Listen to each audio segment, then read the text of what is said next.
Air India's fleet structure is a lot different today than it was just a couple of years ago.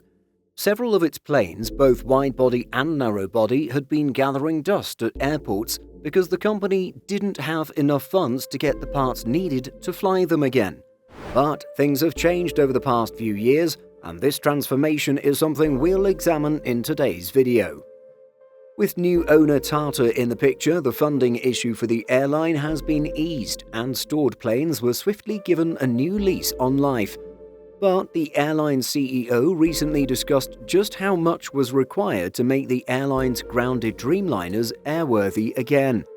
At the IATA AGM in Istanbul, Air India's Chief Executive Officer Campbell Wilson spoke about the challenges of getting the carrier's grounded Boeing 787 fleet back in the air.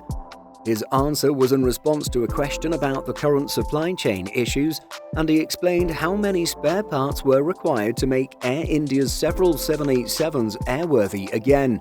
On this, he said, "We're noticing it most acutely because we had 13 Boeing 787s grounded for many years as a consequence of Air India not having the funds to pay for spare parts, so it was robbing aircraft to keep others flying. There were 30,000 spare parts we needed to procure to get these aircraft up and running." Air India's aircraft saw significant neglect when it was a state-run carrier.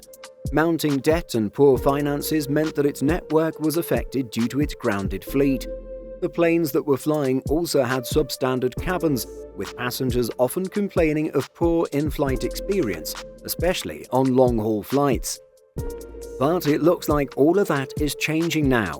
Not only will the airline have 70 new aircraft by March next year, but many of its planes will also have refurbished interiors or will be in the process of being retrofitted.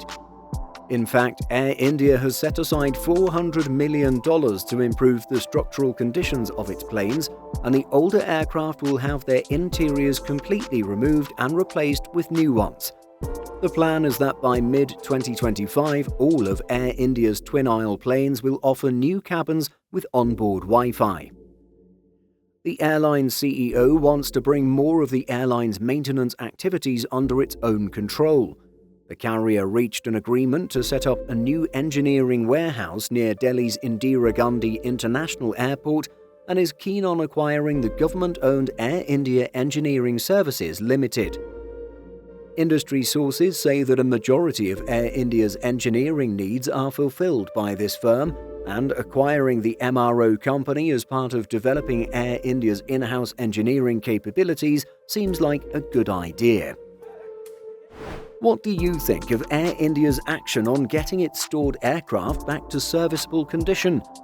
If you've flown with the airline, have you seen any large improvements since it was acquired by its relatively new owners? Share your thoughts and experiences by leaving a comment.